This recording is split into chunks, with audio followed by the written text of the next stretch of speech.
Hi everyone, thank you for joining me today as we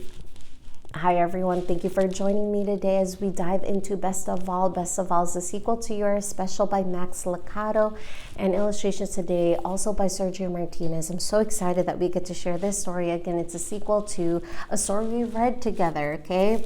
You Are Special by Max Lucado. So we're going to get started. I see here in the first front cover, there's Punchinello. Punchinello is wearing this W necklace.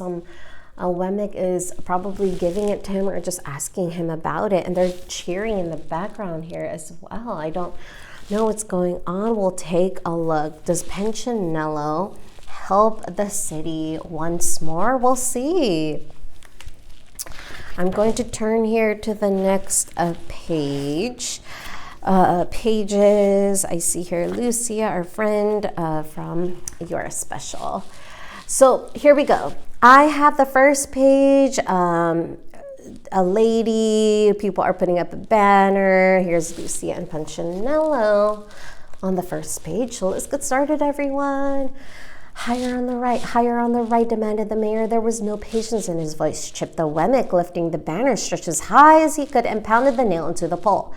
Better, he'd barely asked the question when his ladder began to sway first to one side, then the next. Crash! Chip grabbed the nail he just hammered and held on. Perfect, declared the mayor, just perfect. As Wemmick ran to the rescue of the dangling worker, the mayor's wife read aloud the words stretched over the street. Wemmicksville welcomes Miss Best of All. Oh, she clapped her hands as she spoke. What a wonderful day. Whoever would have thought that such a famous person would visit our village? You know what they say, don't you? Everyone leaned forward. When it comes to Wemmick, she's the best of all. Punchinello and Lucia were near enough to overhear her words. Like the rest of the townspeople, they were wooden Wemmicks made by Eli the Wemmick maker.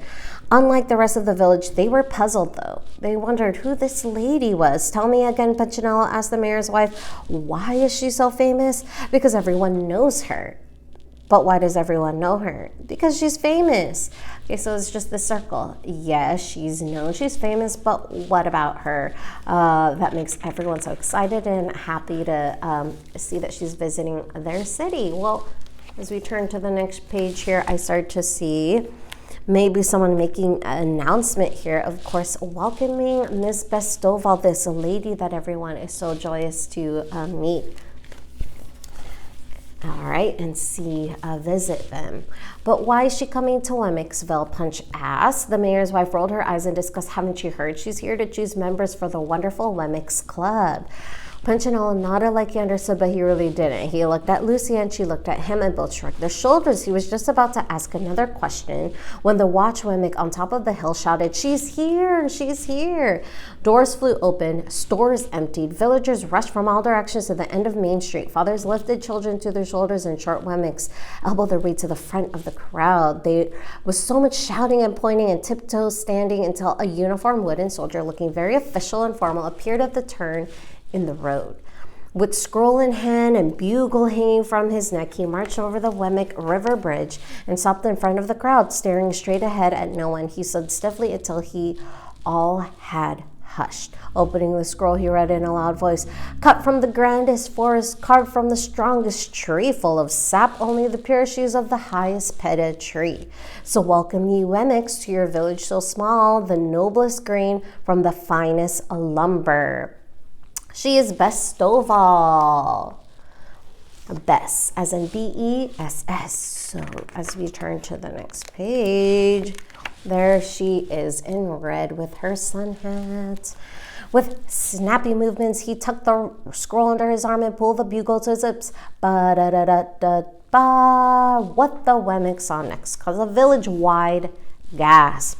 A squad of soldiers marched around the corner, shouldering a tall box with curtains. From behind him, Punchinello heard the crowd whisper, "It's her." The box sat on two poles, and the poles rested on the shoulders of four soldiers. Two guards walked in front, two walked in back. Boots on the wooden bridge made the only sound. Click, click, click. They kept in perfect step until one of the soldiers stumbled just slightly. The box leaned out over the water. The villagers gasped a second time. Let the box lean much further, and the guest of honor would fall into the fast-flowing river. But the soldiers straightened themselves, crossed the bridge, and came to a stop in front of the mayor and his wife. They lowered the box. What a grand entrance. That box is carrying Miss Bess. So she's going down the stairs as we see in the picture here. Well, they are now in front of the mayor and his wife. The trumpet tooting, scroll reading servant stepped forward and after a long pause pulled back the curtain. As Bess stepped out, the villagers stepped back. They'd never seen a wedding person quite like Miss Bess Stovall. Feathers flumed out of her hat, earrings dingled to her shoulders. Both her lips and dress were bright red. Her shoes were tall, her nails were long, and most noticeably, a large golden letter M hung from her neck. M for Miss. All right, so Miss Bess Stovall is right here again. Everybody is just looking at her. This is her time to shine. So I'm going to turn the page here as we see Miss Bess Stovall once more. Okay, so when she snapped her fingers, a sentry handed her a white cloth. With it carefully, she wiped the M and held it like a mirror before her face. Seeing her reflection, she adjusted her hair and smiled. Bess Stovall was pleased with herself. With eyes peering down her high nose, she held out her hand, allowing it to fall forward at the wrist. Ahem. The mayor's wife understood the gesture. She elbowed her husband. Kiss it. He did. And when he did, the visitor spoke. What good fortune is yours that I have come your way? She smirked, head back, hand still extended. The mayor's wife curtsied and motioned for the other women to do the same. They did. Even the men curtsied. Interesting. Okay, well, that's a sight to see men curtsy. Well, shall we get on with the greetings? Bess asked. Of course, answered the mayor. Everyone in line.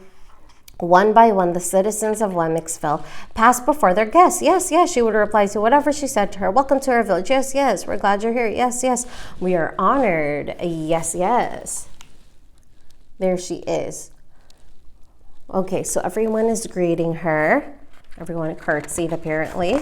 Well, let's move forward here. Okay, she was less concerned, that is, at least it says the people that were around her. She was less concerned about what they said than what she saw. Occasionally, she would pause and stare deeply at a Wemmick. She examined the nose of the store owner and the ear of his son. She ran a gloved thumb across the hand of the house builder and took a long look at the forehead of the painter. No one knew what she was looking for, and no one asked, although the wife of the mayor acted as if she knew, nodding when the famous guest nodded and sighing when she sighed. The shortest and longest looks were given to Punchinello and Lucia. Upon seeing Punchinello, Bess suddenly stepped back before he could touch her hand. Lifting her nose and waving, she instructed, go on, go on. Son Punch didn't move. He stood there curious. Move on, her servant repeated with a firm voice. Punchinello did. Lucia started to follow him, not wanting the same treatment. Suddenly, the grand visitor stopped Lucia. My, Bess Stovall admired. What have we here? Her eyes widened, and for the very first time since she began greeting Wemmicks. A smile softened her narrow face. Such fine green and a nice shade. Are you maple? Lucia didn't understand. Excuse me, are you made of maple? She had to think before answering yes. Which forest? Lucia paused and thought. It took some time to remember. Majestic, she finally answered. Bess placed her hand over her mouth in surprise. Then you and I are of the same family tree. We are?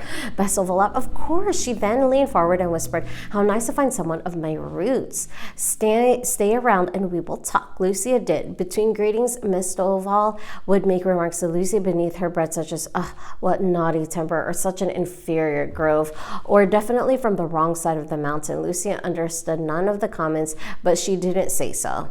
Oh, she didn't understand that, but here she is. She's just right by Miss Bess. After all the greetings, Bess signaled for Lucia to step near. Tomorrow we must chat. I have something for you, she said, fingering her M necklace. With that, she turned and left, escorted by the soldiers, followed by the mayor and his wife.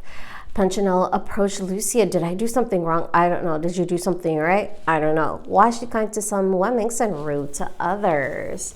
So here she is talking to Lucia. Those things that we listed here, they're from the same background here. Well, we'll see how this story unfolds, because Lucia is going to see Miss Best the next day. So here it is. So here's Lucia walking with